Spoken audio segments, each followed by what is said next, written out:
Siapa bilang cinta kepada Nabi hanya milik sahabat Nabi yang laki-laki? Cinta kepadanya dimiliki setiap hati hamba Allah yang jernih.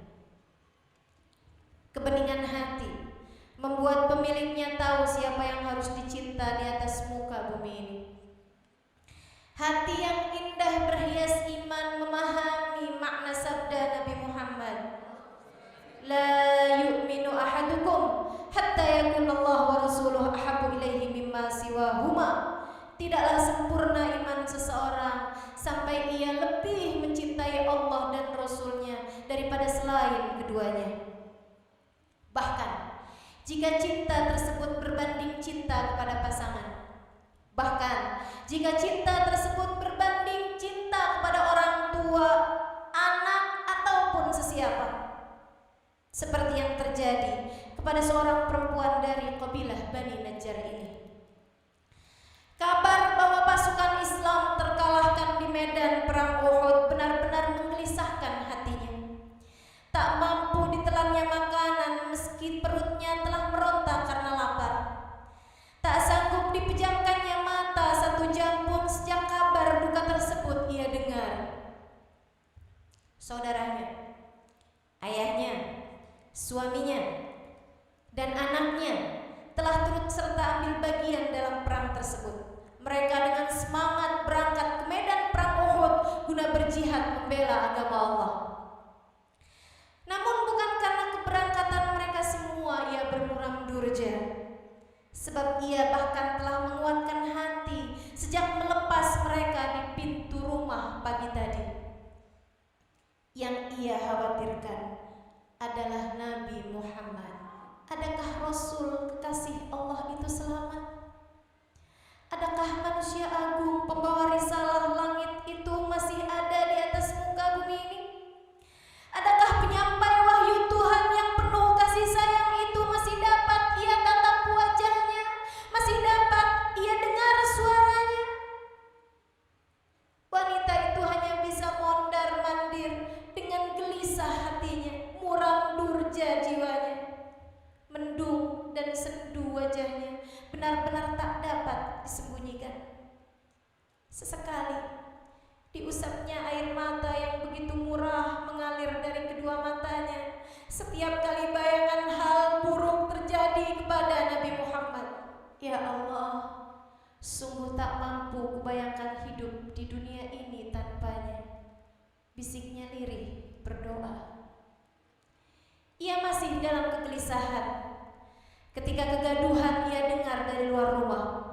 Ia pun bergegas keluar rumah dan benar saja yang ia duga, rombongan pasukan muslimin telah tiba dari Gunung Uhud. Ia berlari mendekati mereka, tak dihiraukannya kakinya yang tak beralas, tak dihiraukannya keringat yang membasahi tubuhnya, hingga ia pun sampai di jalanan berbaris bersama berpuluh wanita yang menyambut kedatangan pasukan Islam di sepanjang jalanan tersebut. Rombongan pertama tiba. Di antara kalangan wanita yang bertanya tentang anak mereka, suami mereka, saudara mereka, ia hanya bertanya dengan satu tanya saja, "Madza fa'ala Rasulullah?" Apa yang terjadi kepada Rasulullah? Seseorang di antara mereka menoleh kepadanya lantas bertanya, "Bukankah kau adalah saudarinya Fulan?" Ia segera menjawab, "Betul, akulah dia." Orang tersebut berkata, "Bersabarlah, aku melihat saudaramu tewas di medan peperangan Uhud." Ia berkata, "Allahumma la tamna'ni min ajr syahid akhi." Ya Allah, jangan halangkan aku dari pahala kesyahidan saudaraku.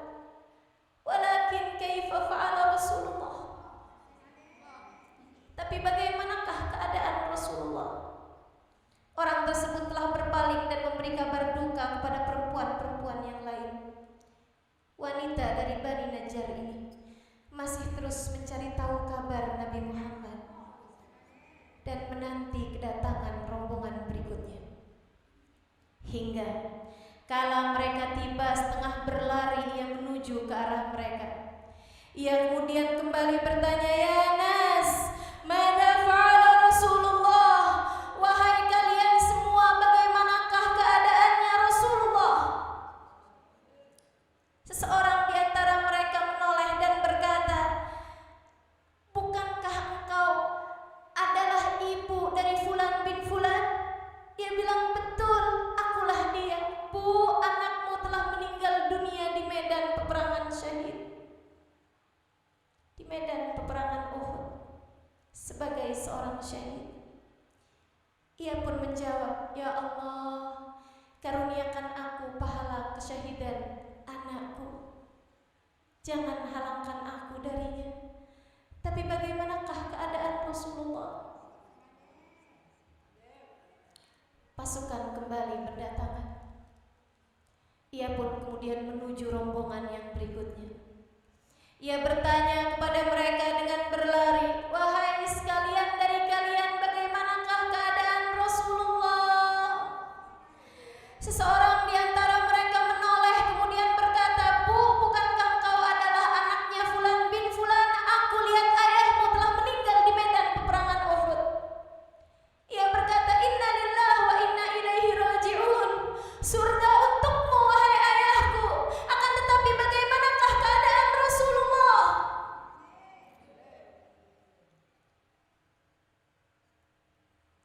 Ia pun kemudian menuju kepada rombongan yang berikutnya. Di tengah-tengah mereka ia berteriak, "Ya Nas, kaifa halu Rasulillah?" Wahai sekalian pasukan, bagaimanakah keadaan Nabi Muhammad?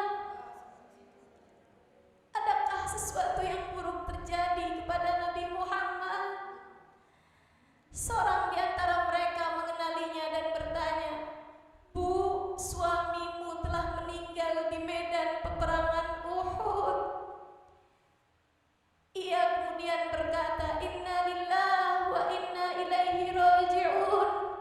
Surga untukmu wahai suamiku. Namun bagaimanakah keadaan Rasulullah?" Seseorang memberikan syarat padanya bahwa Rasulullah dalam keadaan baik-baik saja. Ia kemudian berkata, "Aruni hatta antur ilaih." Di mana Nabi Muhammad? Aku ingin segera melihatnya agar tenanglah hatiku. Mereka berkata bahwa Nabi Muhammad masih berada di rombongan yang belakang. Ia pun menunggu. Ia pun menanti. Sampai ketika rombongan tersebut tiba yang di sana terdapat Nabi Muhammad. Ia segera berlari kencang. Didekatinya Nabi Muhammad sallallahu alaihi wasallam. Ingin didekatnya andai saja itu diperkenankan.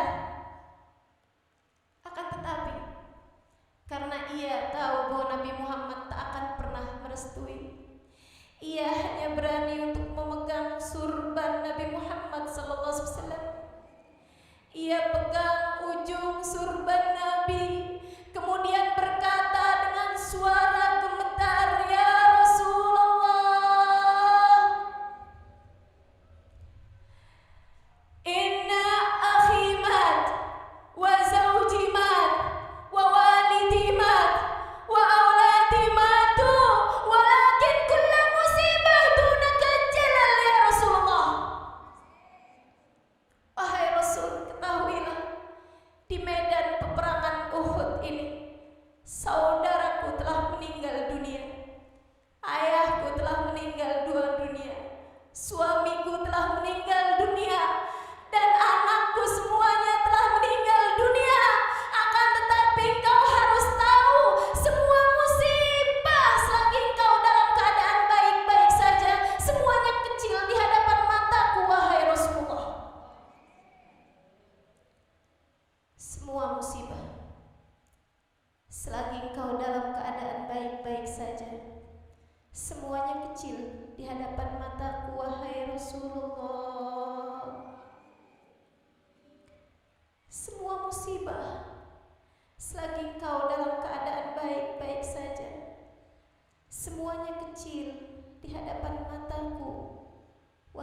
Rasulullah. Iya, sebab hatinya telah penuh dengan iman yang membuatnya tahan menghadapi segala ujian. Namun hatinya juga penuh cinta kepada Nabi Muhammad. Rasa cinta yang membuatnya tak rela jika ada hal menyedihkan terjadi kepada Nabi Muhammad. Ia ingin Nabi Muhammad selalu terjaga. Ia berharap Nabi Muhammad selalu bahagia. Ia tak mampu membayangkan Nabi Muhammad terluka, apalagi menderita. Saudariku sekalian, kabar tentang maksiat yang kau perbuat menyedihkan hati Nabi Muhammad di dalam alam kuburnya. Saudariku sekalian, adakah iman di dalam hatimu dan cinta kepada Nabi Muhammad dalam hatimu telah menghalangkanmu dari berbuat sesuatu yang nista yang dapat membuat hati Nabi Muhammad bersedih hati di dalam alam kuburnya?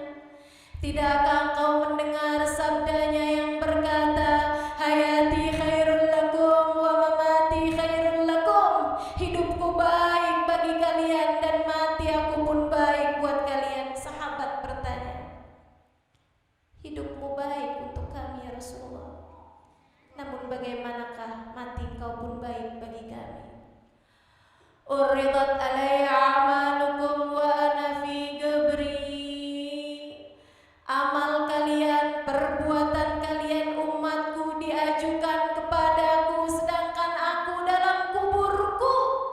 Fa in wajadtu khairan hamidtu rabbi. Jika yang aku dapati dari perbuatan kalian baik, aku bersyukur kepada Allah dan berterima kasih padanya memiliki umat sepertimu. Nabi Muhammad menyunggingkan senyumnya dari dalam alam barzahnya untuk setiap kebaikan-kebaikan yang kita lakukan. Namun jika tidak, fa in wajadtu ghaira dzalik istaghfartu lakum rabbi.